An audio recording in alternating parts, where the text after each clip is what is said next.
Hello friends, welcome to Gardening with Creekside. I am Jenny and here we are today in an area that maybe you're not quite familiar with. We are basically on the back side of the nursery. Behind me, I think you can see the barn.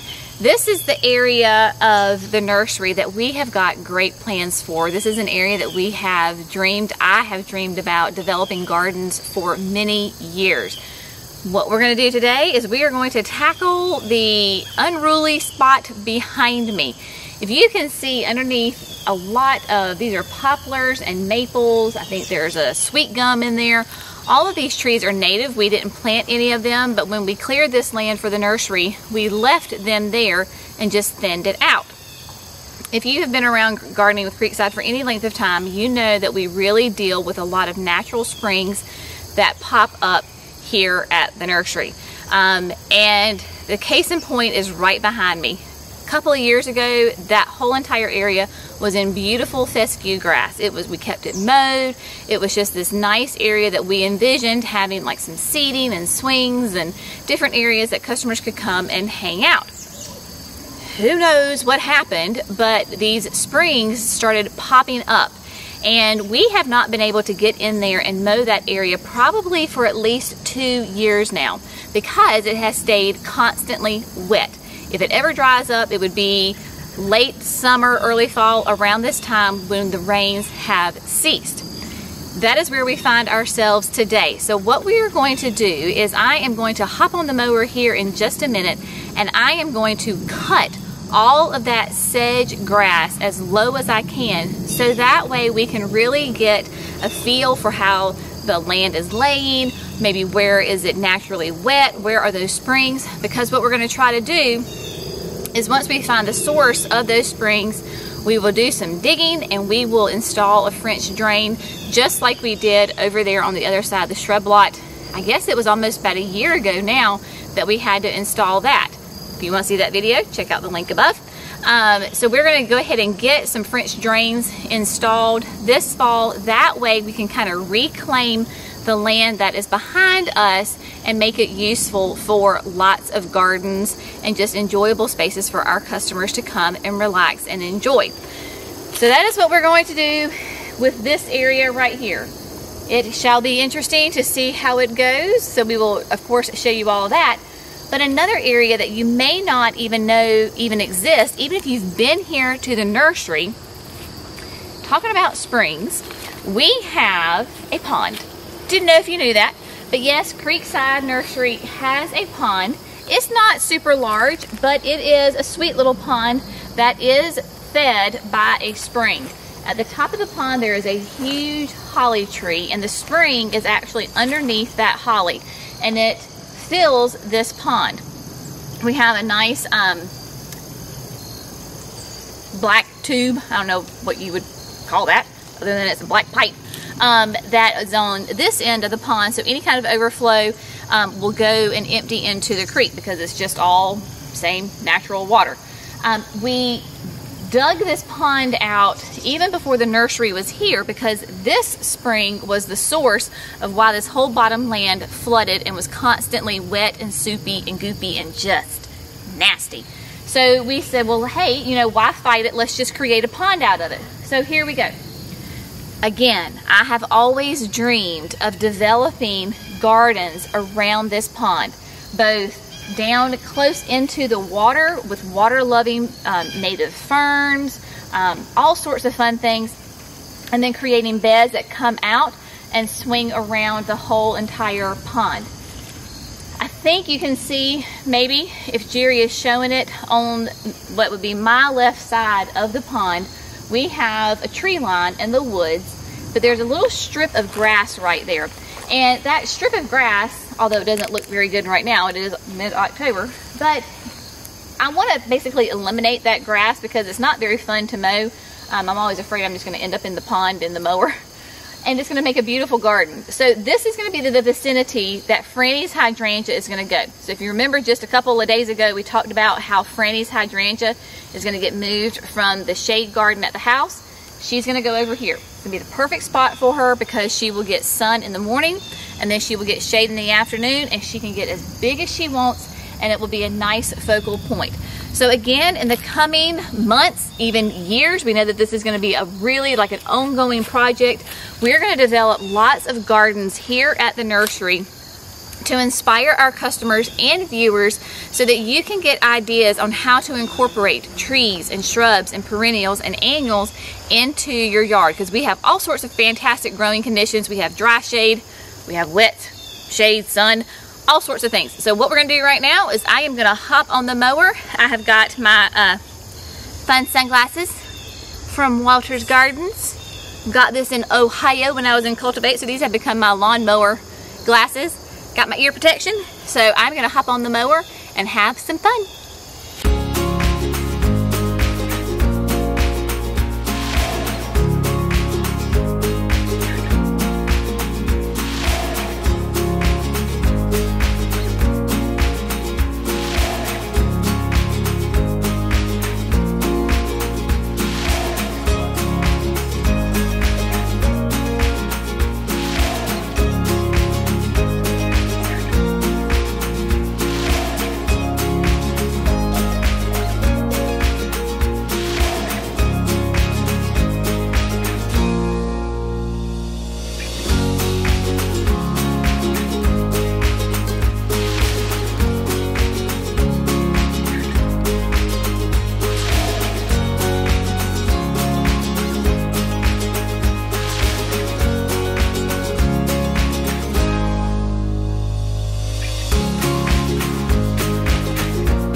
Okay, sweet friends, as you can see behind me, the whole area has been mowed, and man, what a transformation that has made. Now, okay, you know me, keeping it real here, full disclosure, just realized when I came to finish up this video that I did not have my microphone on for the first part of the video. So hopefully we were able to fix the sound, and if not, then we're going to use that footage and you're going to see me talking with no sound, and we're going to talk about it now because, you know, I can't make the grass grow again, and therefore here we are, keeping it real here, folks. All right, so just to recap on what is going on here, good news is we got the whole area mowed. The bad news is that I may have to wash out my entire sinus cavities and eyeballs because of all of the dust and the whatever from these weeds. But what I'm gonna do is flip the camera around and we're gonna talk about this. So just to recap, because I don't know what we're gonna be able to use from that first footage, this is the area between our barn and what we just call like the grassy field. Gorgeous poplars in here, maples, there's a sweet gum tree in here. All of these are native trees that were here, and we did not plant any of them. There's this beautiful little grove of trees that we left when we had the area cleaned out for the nursery. Now, this area was a couple of years ago filled with beautiful fescue grass, but As you know, here at Creekside, we deal with a lot of springs, and some springs really kind of sprung up here, and we think the main one was at the base of these groups of 3 trees. And if you can probably tell, that tree that is in the center right there, that is a poplar. If you look at the trunk very closely, you can tell that it is dead. There is 2 maples on either side of that, and they are doing just fine. This typically right in here has always been the wettest spot. So really in here and all the way over, it will just get really wet. In fact, Jackson and I have gotten the mower stuck multiple times in this area right here during the summer. So this is where we're going to really start digging to try to find where that French drain, where the spring is and where we need to put the French drain, because we do want to use these area for gardens. Can you imagine some like benches in here and put some lights in the trees and string it up kind of like we have over there at the pines? It would just be absolutely glorious. This is a nice big spot that we have, and once the springs sprung, we had all sorts of natural native sedge grasses that popped up. So that is what I just got finished mowing. You can see, they're pretty woody, coarse grasses, and when it's soaking wet and you can't get in here, you can't keep them mowed. So we're able to get it mowed, thank goodness, because we are obviously in the middle of October and have not had any rain for a really long time, and so this is nice and dry. But just look at this whole area over here. Jerry's around here, so you may see him in the background. Don't be disturbed. But up here, I love this because it's up on a hill, and you can see, so there's the Polaris back there, and look, as I'm going up the hill, look how beautiful this is. There is the barn. Of course, if you can see over here, we got some more gravel delivered for the new greenhouse. So the greenhouse will be over there. Lots of beautiful views from this place. Absolutely love it. And then this is where we want to develop gardens all throughout here. And in fact, if you look, hopefully you'll be able to see this. We have this great little hill. And through the hill, can you see that right there? It looks like a path. That is an old roadbed. My daddy is a big history buff, and he talked with our neighbors that were here a long time ago. They have since passed away, but they used to drive their Model Ts down that road to get from Gastonia to Dallas. So you can see, we're going to talk about the pond in just a minute, but just what a beautiful space this is. Just so quiet and serene. Although you can probably hear the dog barking right now. Never quite sure what the microphone is going to pick up. But through here, we do have a pond. Again, I talked about this earlier, but I'm not sure what the microphone picked up. So we're going to talk about it again. This pond is fed by a spring that is actually located right at the base of this holly tree. Again, all these plants are native. We have not planted any of these guys. And so years ago, before the nursery was even developed, we went ahead and had the pond dug out so that the area would stop flooding. Because this spring flooded the entire area where the nursery is now. And so we said, instead of fighting this and trying to really stop the water flow, because you're not going to stop the water flow, let's just go ahead and make a pond. So we have that pond behind us. It has all sorts of wildlife in it, lots of snapping turtles, so forth and so on. But around this pond, I want to develop some really great gardens, both really up close to the water's edge with ferns and good sedge grasses that won't be too invasive. Just a lot of really fun plants here, and go around the perimeter of the pond with those plants to create this beautiful garden, because this part of the pond is going to be pretty shady. It gets a little bit of filtered sun, but as you work your way closer towards the open field, it gets a lot more sun. So down here at the very end where the Polaris is, that gets the most sun. So I can really have a whole variety of plants throughout this area that are sun, shade, and great perennials. So we talked about the irises that I got in that last plant shipment. That's where these guys are gonna go, is in here. Also, if you remember just a couple of days ago, we did a fall garden tour at the house. Talked about moving Franny's hydrangea. Franny's hydrangea is gonna go somewhere in this vicinity.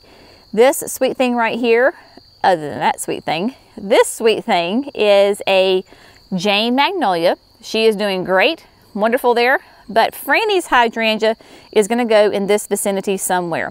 There is some grass up there, but we're going to go ahead and make that into beds. Of course, that hill that you can see goes up. I want to develop that into woodland gardens. Franny's hydrangea can go over here, grow and be huge and beautiful all she wants, and it will be just fine.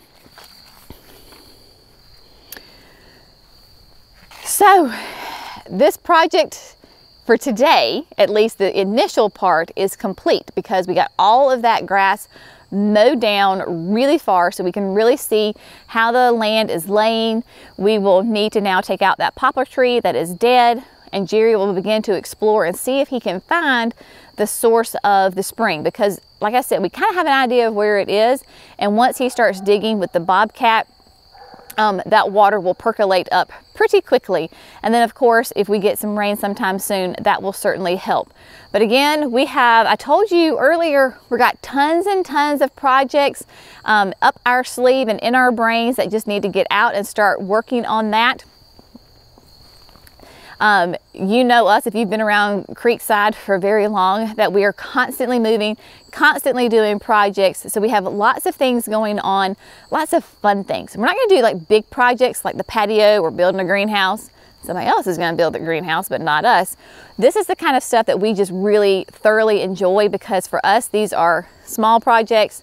Planting, moving dirt, creating beds, creating gardens, lots and lots of fun. I cannot wait to see how this space develops. It is just one of my favorite spots of the whole nursery. Just has such great potential that I can't wait to develop these gardens. So, as always, thank you so much for gardening with Creekside. Y'all have a fantastic day, and we'll see you in the next video. Bye, friends.